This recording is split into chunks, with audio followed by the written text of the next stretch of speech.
Welcome to the Kindest Project, the podcast designed to share stories of kindness and share how kindness can make positive change in our world, one small act at a time. This week on the Kindest Project, we talk about Wizzle War anime and we talk about the Kindest TV show characters with Mike FitzGerald. Welcome to the Kindest Project. No, we are starting. You gotta stop doing this to me. This never gets old.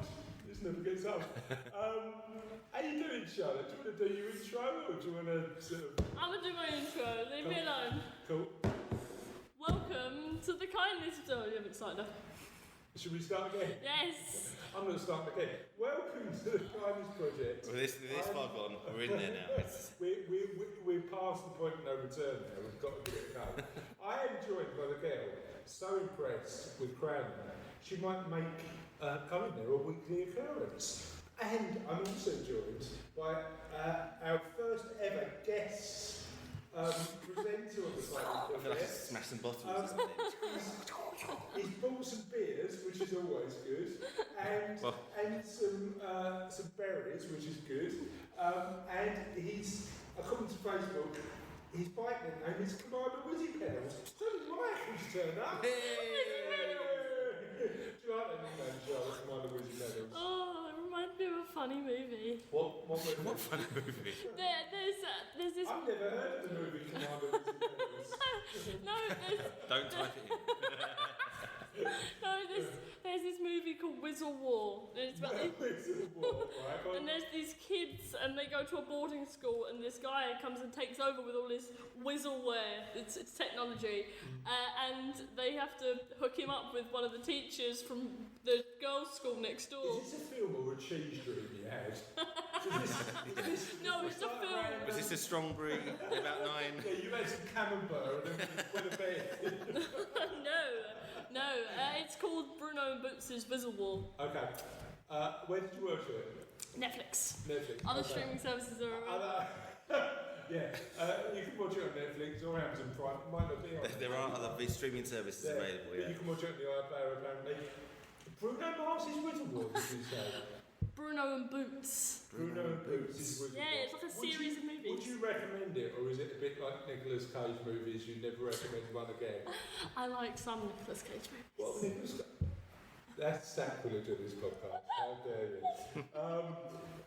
Okay, so I didn't know that there was going to be a phone call in the office right now.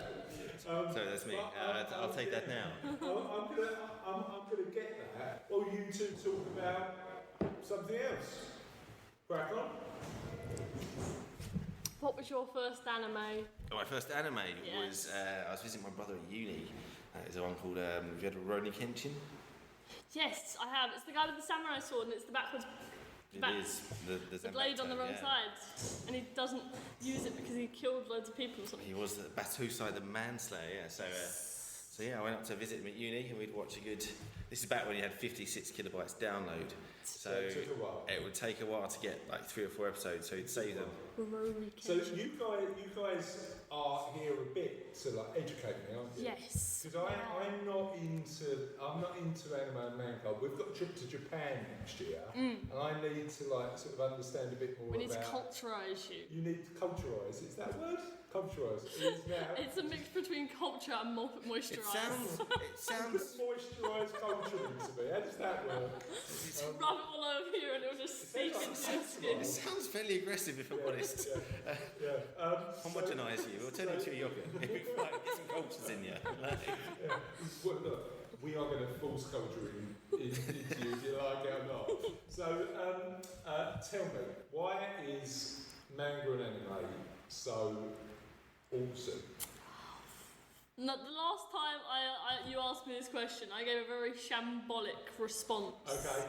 I am not sure how to respond to that. Okay, fair enough. Mike, what do you think? It was because, I mean, it's fiction. Okay. Fiction should be fiction. Yeah. And it should be anything it wants to be. Okay. And I think their views on certain things are slightly different over here. Sometimes a bit too far in certain directions.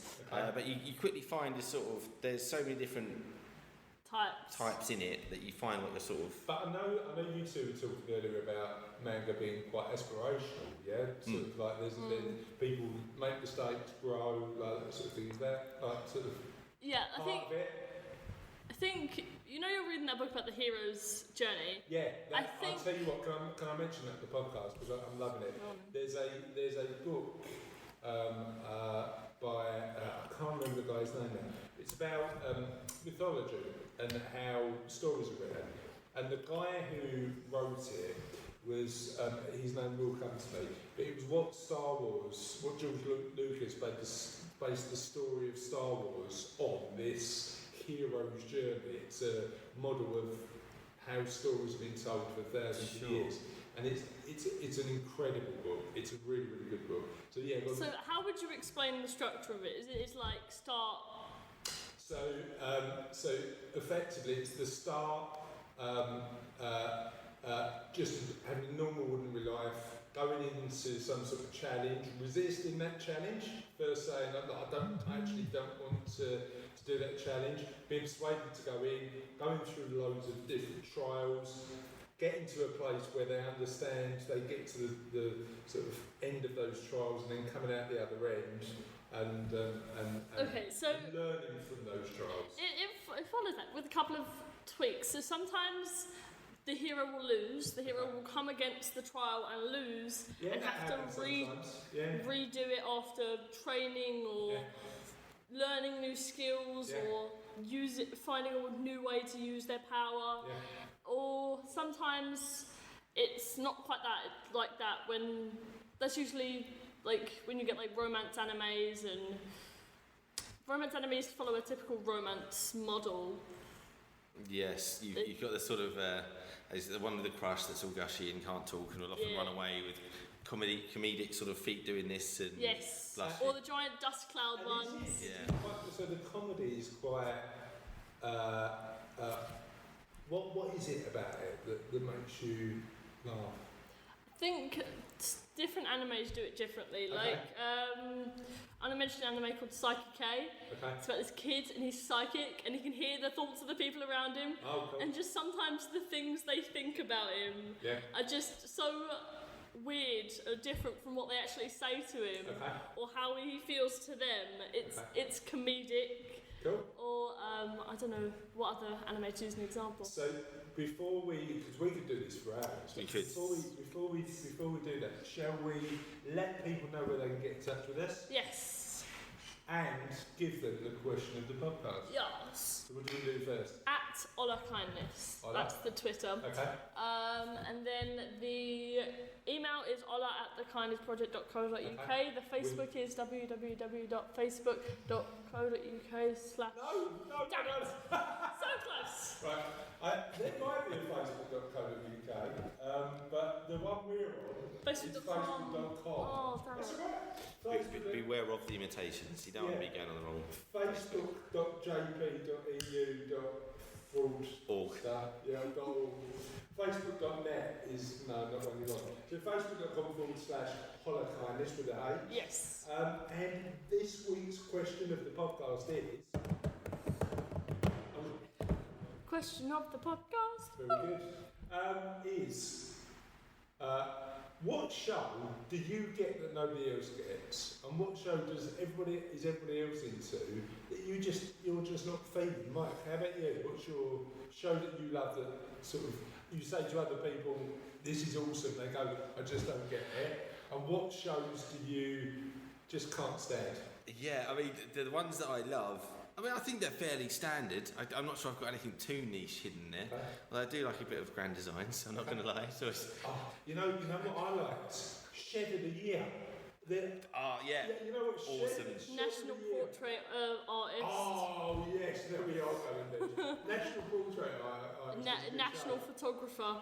I can't remember what that one's called, but Yeah. Although they've recently released, I can't remember what it's called on Channel 4. I used to watch it with my nan all the time, and they basically get 6 contestants and they sit and paint for an hour.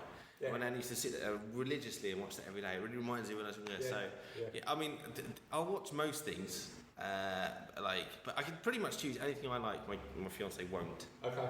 No, Brooklyn Nine-Nine, no. Always Sunny. Brooklyn Nine-Nine's brilliant. Always Sunny in that's Philadelphia.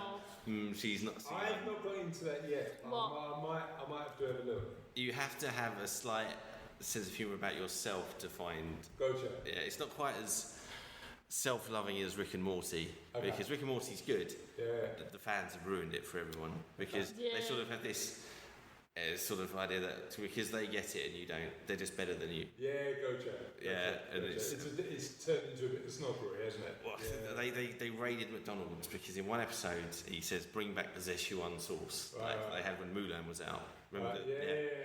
And so McDonald's said, we'll re-release it, obviously thinking we'll cash in on this. Yeah. So all these placid, standard cartoon watchers, because there wasn't enough, started ripping McDonald's apart and smashing the places up and jumping on counters, and you're like, whoa, this is not good news. Violent. This is not kindness. And that's not the only fandom that's gone violent, though. What other fandom has Okay, gone violent? so I really like a show called Voltron. Okay. I love Voltron. It's amazing. It's a reboot, like it's the third reboot of a show. Okay. And the fans were so desperate for a ship. I don't think I have to clarify what a ship is, You do might want to. Think Power Rangers, they all go together. Oh, right, okay, yeah. Yeah, like you put two characters together and they end up in a relationship. Okay. Hence the name. They wanted that to become reality. I'm not going to use the word canon because it's just going to confuse people more. That someone actually threatened the producers. Right. Like, with physical violence or with... yeah. Okay. Like the one person that did it got loads of stick from everyone else. And now everyone in the Voltron fandom now Was hates. there any actual violence? No. I'm glad to hear it, but what I'm also worried about is we invite Mike on, something we're talking about on a podcast about kindness. and goodness. To be fair, I didn't steer it that way. We're talking about how violent cartoon fans are. I don't know what happened. So, listeners, what we'd like to hear. But back to the previous point, forgive me, yeah. So the one thing I don't really get is like Big Bang Theory. Yeah. And things like, and I think it probably sounds really cliche, but there's things like Love Island and Big Brother and all of that. I'm so not fan. You know when Big Brother started, I was like, actually, I can get the fascination with the social psychology. As a psychology experiment, yeah. Exactly. But now it's so... It's just a game show for people to tune in and say, oh, I like this person, or this person's not You being nice. watch Love Island, show? No. No. That's a firm no. So, listeners, what we'd like to hear from you today is what shows do you love that nobody else gets, and what shows does everybody else watch that you just don't get? And should we move on to kindest news? Yes. Cool. So, it's the time again for. Are you doing the jingle? Yes, or I'll do it. Are we getting Mike to do the jingle? Is he the guest? You know the jingle. Not well enough to the point where I can do it justice. I will do the jingle. I've got to do the jingle. Yes. Go and do it. Kindness news. Where is the cough? Oh, it was in the last bit. You copy that, that's Okay. transferred. So, kindest news, what edition? Superhero Children Edition. Very Very niche. specific. Very niche. We need them doing more for a start, to be fair. Get these kids out there. Let's get them to be Well, superheroes. there's not enough superhero kids, is there, Okay. to be honest. Are these actual superhero kids who are No, they're kids dressed as superheroes or with superhero related stories. Okay, so the first one is about the Make-A-Wish Foundation. And there was two kids specifically that I remember helped by the Make-A-Wish Foundation. The first one, Bat Kid. Bat Kid. Right? Obviously. It is a Is young this a bat girl or a bat boy? boy. Okay. It's a young boy. Well, don't look at me like that. Yeah, hang on. Bat No, girl. that was way too judgmental. No, if it was Batgirl, I would have said Batgirl. Earlier on, you called me a feminist, right? If I wouldn't have mentioned, so in an earlier podcast we talked about my rampant feminism, right? Yes. I've got to mention. Yeah, but I would have said. Never mind. Anyway, Bat kid, a young boy whose Make-A-Wish Foundation gave him a day to clean up the streets of San Francisco as the Dark Knight. He was in training for his big day, undoubtedly brushing up on his martial arts and polishing some batarangs. As of today, he saved a damsel in distress, put the Riddler behind bars, and will soon be receiving the key to the city from the mayor himself. Awesome. And it's just this kid from the being helped by the Make-A-Wish Foundation. Who wanted to be Batman for the day? Who wanted to be Batman for the day? He's just going to clean. I've got another one. Love it. Can I ask a question? Did he have his own little bat car? Don't know. Doesn't say. See, that would have been superb. That would have been. Well, I tell you what I'm thinking as well. A pedal powered. That would be so cute. Do you know what I mean? Like just how old is the kid? It doesn't say in the article. Okay. Anyway, the next one. 16. No, he looks like this kid is 28. Stephen IT consultant from Bath. Yeah. Okay, the next one is. Said, right now, I've been Batman for the day. I'm off to the pub. Okay, the next one is it's still part of the thing, the Make-A-Wish Foundation. Yeah. Mabel, or Spider Mabel, her last. Spider Mabel. Yeah. Now, why has she got an old woman's name? That's what I want to know. How old's Mabel? Mabel was 72. Claiming it back. She's getting. She looks about 5 in the pictures. Right. It's one of the many children Mabel out there. About 5 in the pictures. Did she? She is of young in tenure. So is she a superhero or super villain? Because she's obviously stolen a grandmother's name. Okay, so Spider Mabel is one of the many children out there fascinated with superheroes. Thanks in large part to blockbuster movies such as Avengers and The Dark Knight, children love to dress as their favourite superheroes. In Mabel's case, she was allowed to live out her superhero fantasies on September 28, 2015, one special day in Edmonton, Alberta, thanks to the Make-A-Wish Foundation. Okay. She was just allowed to go around in a Spider-Mabel. In my head, I'm thinking Spider-Mabel, and I'm thinking of a mix between Spider-Man and Supergram. Just because her name's Mabel and it's Supergram. I love Supergram. Supergram is yes. Okay. You know what? Quick Supergram facts, right? Cassie is related to Supergram. No way. Yeah, that's Cassie's aunt. No. Because all her family are from up that part of the world, like Dundee in Scotland. And Cassie is. And Robbie, if you will be listening to this because I know you do. But please confirm that Supergram fact for us. But, yeah. Also, interestingly enough, my mum's from Dundee. Oh, is she? So I used to love watching it because my nan had the accent. My mum didn't have so much of one. So it's nice to sort of to hear the old dialect. Cassie, we go up to our roads a couple of times a year, don't we? So we're up there. Get some smokies. Yeah, I love it. Yeah. Okay, my last story. Oh, there's a new one. Right. Can I just see whether I get the name of the person right? Is it Super?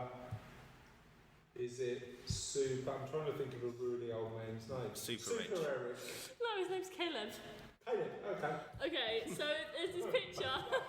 It's a brilliant old man's name. It's in the middle though. It's in the middle. Called Caleb.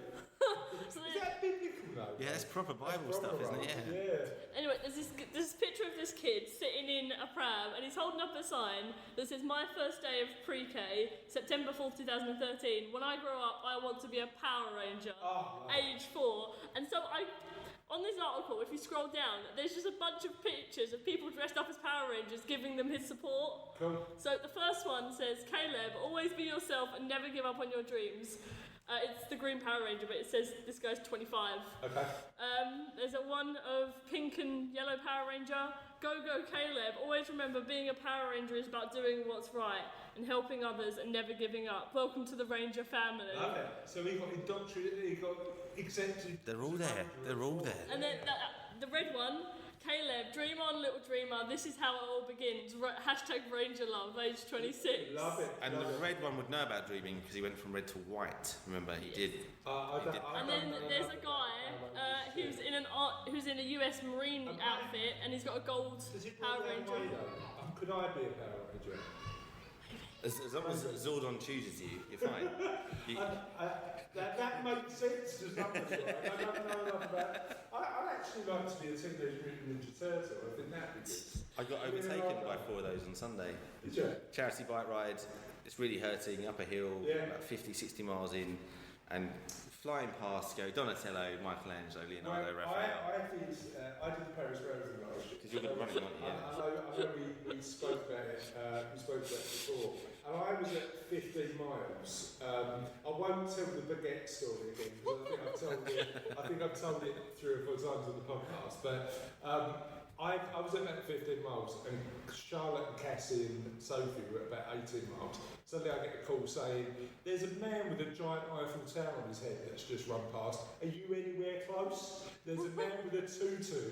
Are you anywhere close? But literally everybody who was in fancy dress was quicker than me. So I don't know what to do about that. Okay. It's fine. It's fine. Last Power Rangers picture.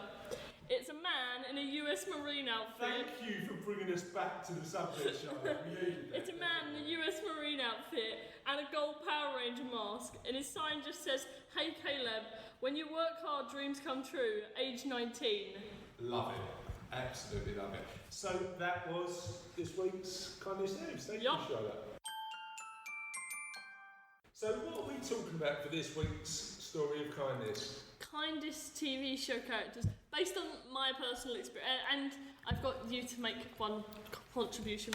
I'm sure Mike. Yeah, you can make a contribution.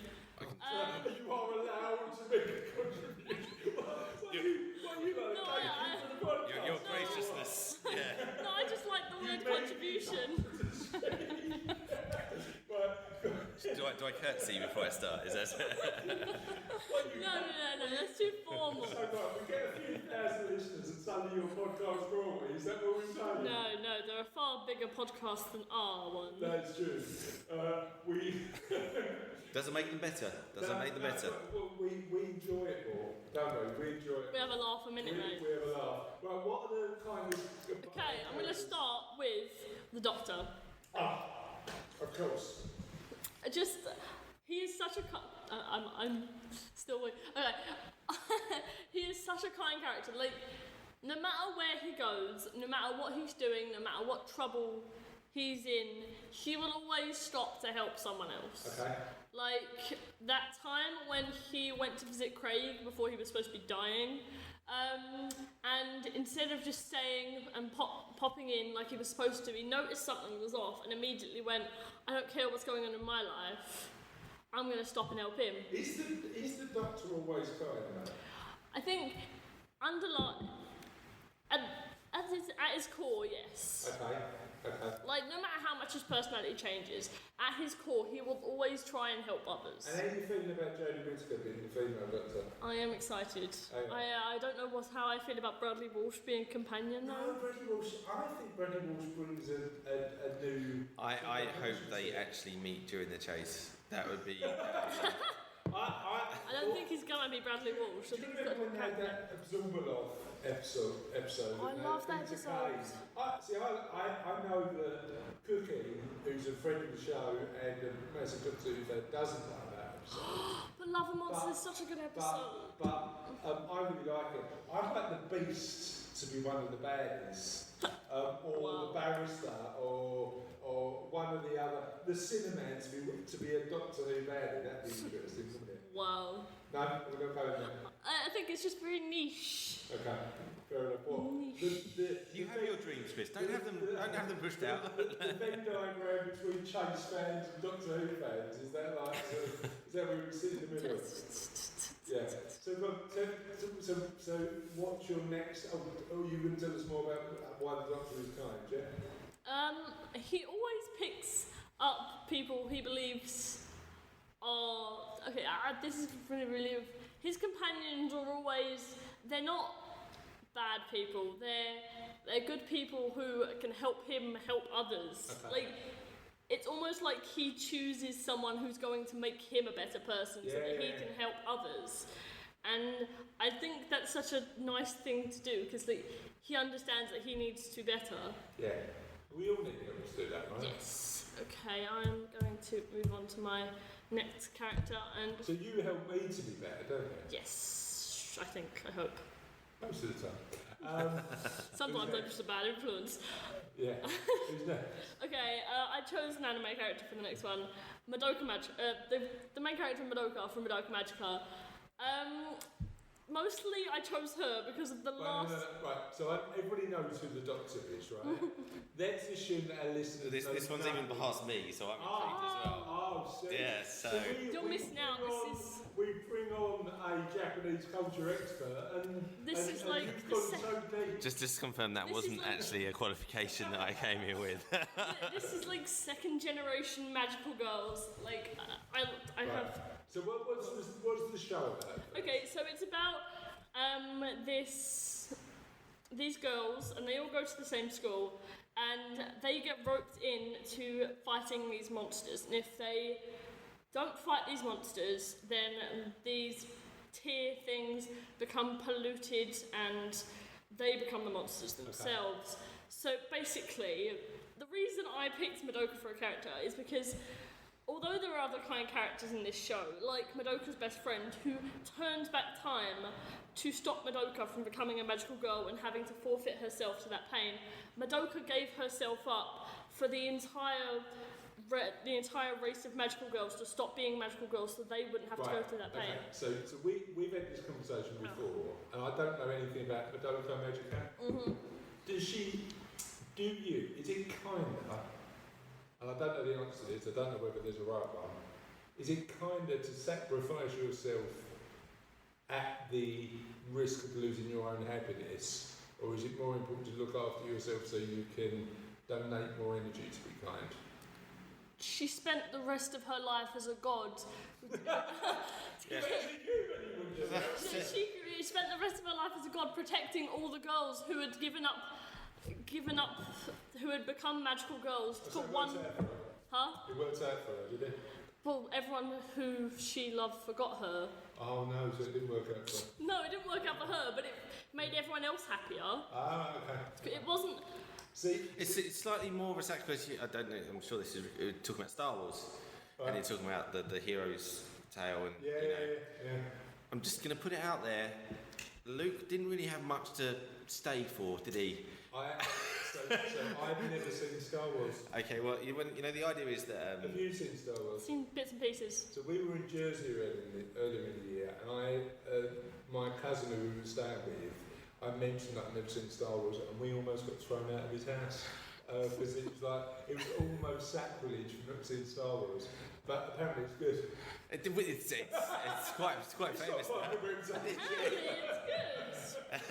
It's meant to be right. I've actually got it on my laptop. I need to watch all of them, but I'm so far behind now. Oh, then it's such a... I mean, everyone caringly will give you suggestions as to what order you should watch. But all you have to do is, if you were to type, which order should we watch Star Wars in? If you wanted to turn the Kindest podcast into the biggest argument of the internet, that's how you do it. If you ever get bored, say you've done too much kindness, and the world's changed and everyone's happy now, and you just think, a bit of a Loki in me, because Loki was the god of balance. True. In mythology. He was also the god of tricks. He was also chained under a poison dripping thing and killed for eternity. He was also the one that...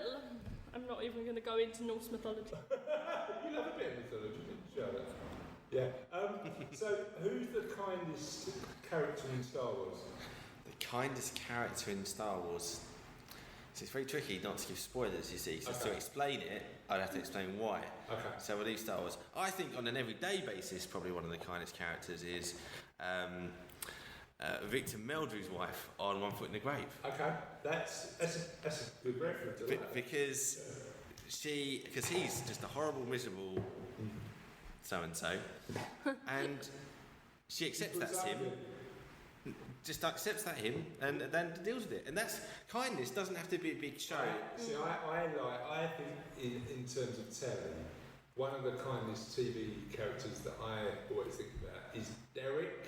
You know that Ricky Gervais thing? I've heard it's fantastic. Oh, so good. And we were talking about it on a previous podcast, weren't we? Are you talking the English version or the American? I don't think there isn't. No, I'm talking about The Office. You're thinking about The Office.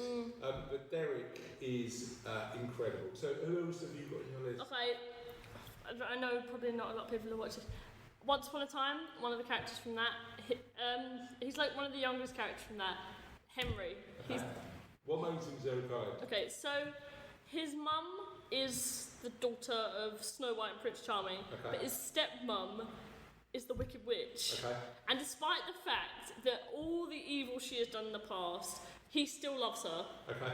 And despite the fact that his real mum did some pretty awful things, he still loves her. Okay. And he is so forgiving, and he spends so much energy trying to make everyone remember who they really are. So, do you think forgiveness is a book trying to have? Yeah, I think so. Why?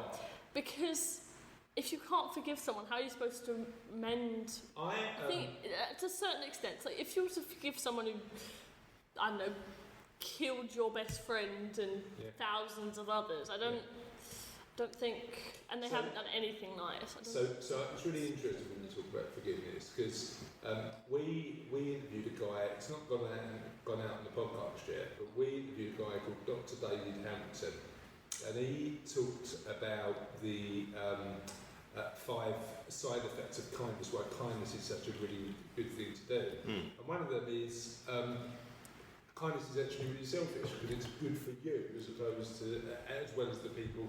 I think forgiveness is similar, because I think forgiveness is, if you hold a grudge, it hurts you more than it hurts the other person. Exactly. So forgiving is actually a selfish act as well as a sort of a kind act, because then you sort of release that burden. What do you think, mate? No, I'm with you on that one. I mean, I think it was the Buddha was said is anger and hate are like holding on to burning coal. It's only you that gets burnt, and it's the famous quote, "What to err is human, to forgive is grace," or something. And it's true. I mean, we all make mistakes, and I think if you can't forgive, then surely there's something with yourself you've not got dealt with, right? So because we all do bad things, and depending on your life and the group you're in and how it is, different levels of it, but everyone, you have to make a mistake. So I always go back to like lessons that I learned in my family that meant that certain members of my family didn't talk for years. I'm talking about 15, 20 years. Yeah. And on a previous podcast where you were talking about memento mori, remember that you're going to die, and actually how that can be a motivator to be more positive. Because if you know you're going to go, if you've only got a fixed period of time, you've got to make the most of that time while you're around. So I think forgiveness is an important part of that, and doing it quickly, not waiting. So thank you very much for those characters. Have you got some more? Yes, I do. Oh, cool. And the next one I'm supposed to ask you about. It says written in my notes, ask Dad. It's got not any name. Oh, it does. It says Game of Thrones, Jamie. Right, so I like Game of Thrones. Sure. I got into Game of Thrones really late, right? Yeah. But now I'm a bit obsessed, right? So I'm so obsessed, I'm going to Dubrovnik later this year with Cassie, with Charlotte's mum. And instead of coming into the office and saying to Sam, who also likes Game of Thrones, I'm going to Dubrovnik, I came in and went, I'm going to King's Landing, because that's where King's Landing is. So I love Game of Thrones. And I think the kindest Game of Thrones character, they're all quite complex characters in Game of Thrones, is Jaime Lannister. So are you a Game of Thrones fan? I haven't got into it yet. I'm sort of waiting. So Jaime Lannister is the sort of noble prince who comes from the power-hungry family, but goes on a sort of a journey of redemption where he loses his hand and then finds himself, spoiler alert, I should have said spoiler alert before I actually go to spoiler, but then, spoiler alert. This whole podcast is full of spoilers, it has to be in the title. But then like saves his friends and just does loads of really good stuff. So there's a few kind characters, but because he goes through that situation where he made a mistake and then redeems himself, I think Jaime Lannister's the main one. But it's also an awesome show. So if you haven't seen Game of Thrones, the last ever series is coming out next year. You've got plenty of time to catch up. Because the series overtook the books, didn't it? And they have to write them to write more. Yeah. George Orwell?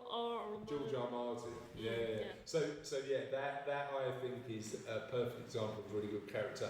But not because he's entirely kind, but because he finds himself in a position where he looks in the mirror and says, I'm not, and becomes more kind because of that. Yeah, I think sort of covert kindness is almost more important. I think I could name 1,000 sort of characters and enemies. Like there's in Bleach, there's one of the leads of the house, one of the captains trains up this guy called Kenpachi, and she's like the healing. But what she's actually doing is he doesn't realise because she keeps knocking him out. But she's training him to kill her. So at the end, he finally kills her, but he doesn't remember anything because she's been wiping his memory until because there's these big bad people coming. So that sort of kindness always obviously gets the tears going, you know. But I think subtle hidden kindness actually sort of. You know what? I think that's a fair point, right? That kindness that happens every day that doesn't get shouted about is the stuff that we need to talk about more. I've got a story today. Oh my God. I'll build up to it. Okay. But one of the things I like to do, which people think I'm evil, and they stare at me on the trains like I'm a mental person, is the seats you're meant to give up for elderly. I'd always sit on them on a crowded train. Because I know I will definitely get up if it needs to be given up. Yeah. So people look at me like, oh, disgrace. But I know if someone comes on, I will definitely give the space up. Whereas someone else might not do. And that saves me having to look at someone that should move going, do you mind doing that? Come on. It's obvious. You can actively do it. That makes perfect sense to me.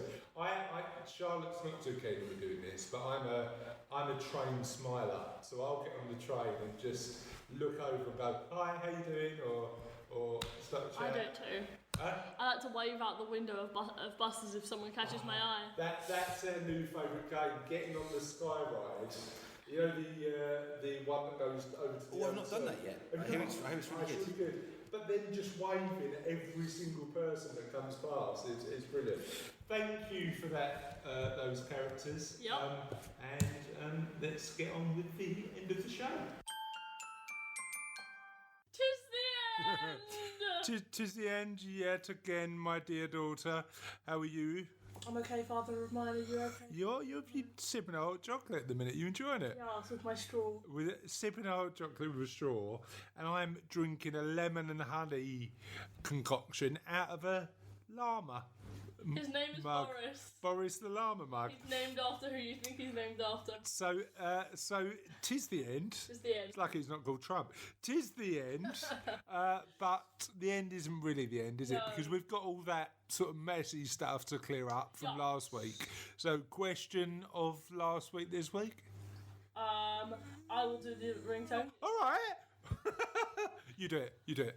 Last week's question this week. Okay, cool. Keeping it simple. Oh, well, keeping it sort of laid back this week. Plus an awesome Twitter poll that I want to share the results of and see what you think, dear listeners. Did you post this Twitter poll? I did post this Twitter poll. It was based on a debate, your mum, Cassie, and I. 3 versus 2. 3 versus 2, so we'll come on to that in a minute. But last week's question of the podcast was, what do most people think of you that's actually untrue? And we had a couple of answers for this one. Russell Dame said, esteemed editor of the Kindest Project podcast, said there are a few things, but mostly they think I'm a little slow because I don't say much and stick to my own social circles. Judge, not least, we will be judged, which is a phrase that I really like. And Charlie Goodman... By its cover. Huh? It's like, don't judge a book by it. Yeah. Just get to know somebody and explore the depths of their personality before you make any judgment on what they're like, really. And Charlie Goodman said, people think my dad is nobility. He was born in a council house in Birmingham, and I live in a country manor.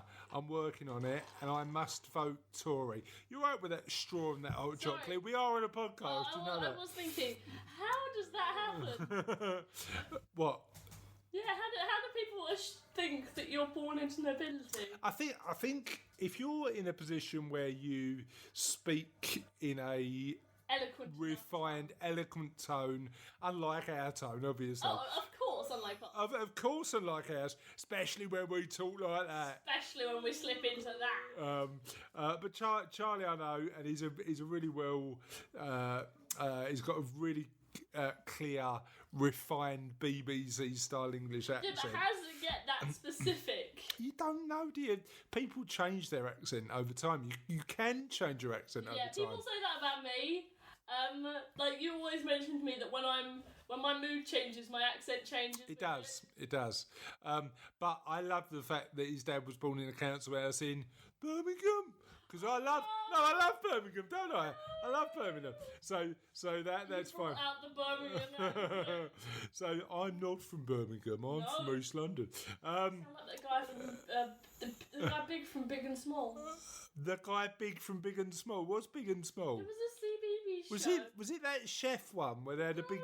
No, it was a CBeebies show where there was a giant purple creature and a tiny orange creature, and the giant purple one did some gardening and had a Birmingham accent. Right, and the tiny orange creature did what? They both got in an equal amount of trouble, and they just kind of had to bail each other out. What, gardening related trouble?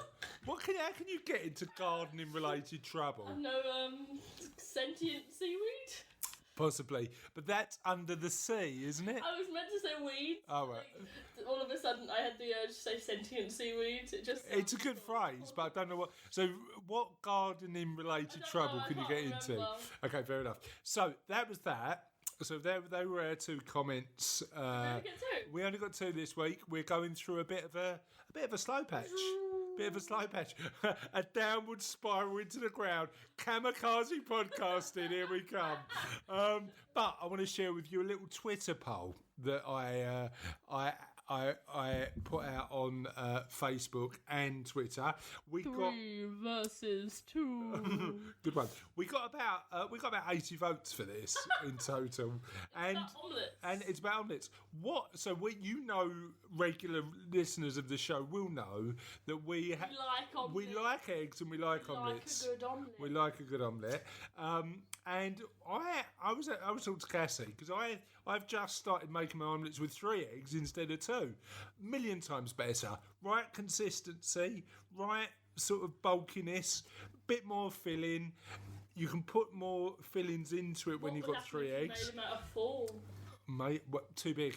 Yeah, so we had a little debate, and I said, I know what I'll do. I'll ask Twitter and Facebook what they think about the big omelette debates. Was that voice impressive enough? Just keep it simple. All right, go on. 3 versus 2. The big omelette debate. Thank you. So I was opting for 3 eggs. Cassie was opting for 2 eggs for the perfect omelette, and 80% of people agreed with me. 3. How many eggs are in your omelette? It does. No. It definitely does. 2. 1 definitely isn't enough. You just get a bit of a sort of weird scrambly eggy sort of thin omelette situation. 2's getting there, but not perfect. 3, ideal omelette. 4. Big size omelette. 12, ridiculous. Yeah, 27, too much. 847, unless you're breaking the world record for the world's biggest omelette, you shouldn't be using 872 eggs. When you said 12 eggs, I was like, you don't need a dozen eggs. Yeah. What? Why? Well, you said 4.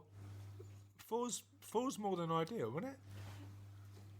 It doesn't really matter. Look, we'll do. It tastes good and got good. Now we can't agree on this. So I'm going to put a new Twitter poll. Ideal number of eggs for an omelette: 12 or 872. 12 or it doesn't matter. 12 or infinity eggs. You just keep chucking them in until you're all out of eggs in the world. And that, my friends, sharing a random waffle about eggs and the answer of this week's question answered this week last week is it for this week. Goodbye. Bye.